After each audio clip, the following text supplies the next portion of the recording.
कहानी का नाम लालच पर काबू। एक बार की बात है, एक छोटा सा शहर था। वहाँ पर एक छोटा सा बैंक था। एक व्यक्ति अपने कुछ पैसे निकलवाने के लिए उस बैंक में गया। जैसे ही उस बैंक के कैशियर ने उस व्यक्ति को पेमेंट दी, वह चुपचाप उसे अपने बैग में रखा और चल दिया। उसने 40,000 रुपए निकलवाए थे। उसे पता था कि कैशियर ने गलती से 40,000 रुपए देने के बजाय 60,000 रुपए उसे दे दिए हैं, लेकिन उसने ये आभास कराते हुए कि उसने पैसे गिने ही नहीं और कैशियर की ईमानदारी पर उसे पूरा भरोसा है और चुपचाप पैसे रख लिए। इसमें उसका कोई दोष था या नहीं, लेकिन पैसे बैग में रखते ही 20,000 अतिरिक्त रुपयों को लेकर उसके मन में उधेड़-बुन शुरू हो गई। एक बार उसके मन में आया कि फालतू पैसे वापस लौटा दे, लेकिन दूसरे ही पल उसने सोचा कि जब मैं गलती से किसी को अधिक पेमेंट कर देता हूं तो मुझे कौन लौटाने आता है।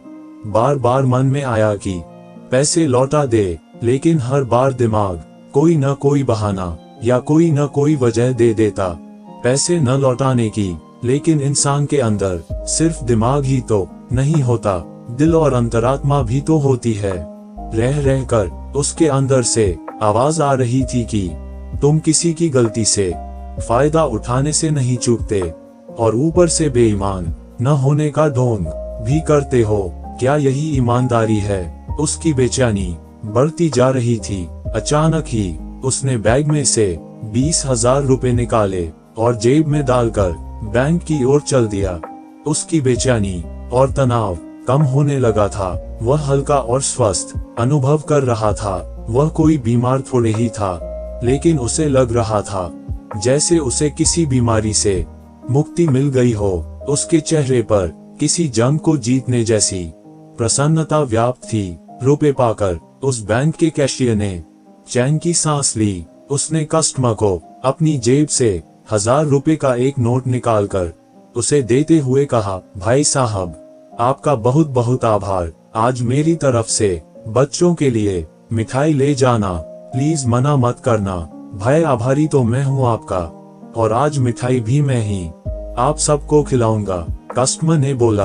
कैशियर ने पूछा, भाई, आप किस बात का आभार प्रकट कर रहे हो और किस खुशी में मिठाई खिला रहे हो? कस्टमर ने जवाब दिया, आभार इस बात का कि 20,000 के चक्कर ने मुझे आत्म मूल्यांकन का अवसर प्रदान किया। आपसे ये गलती न होती तो न तो मैं द्वंद्व में फंसता और न ही उससे निकलकर अपनी लालच पर काबू पाता। ये बहुत मुश्किल काम था। घंटों के द्वंद्व के बाद ही मैं जीत पाया। इस दुर्लभ अवसर के लिए आपका आभार। तो दोस्तों, कहाँ तो वो लोग हैं जो अपनी ईमानदारी का पुरस्कार और प्रशंसा पाने का अवसर नहीं चूकते, और कहाँ वो जो औरों को पुरस्कृत करते हैं। ईमानदारी का कोई पुरस्कार नहीं होता, अपितु ईमानदारी स्वयं में एक बहुत बड़ा पुरस्कार है। अपने लोभ पर काबू पाना कोई सामान्य बात नहीं।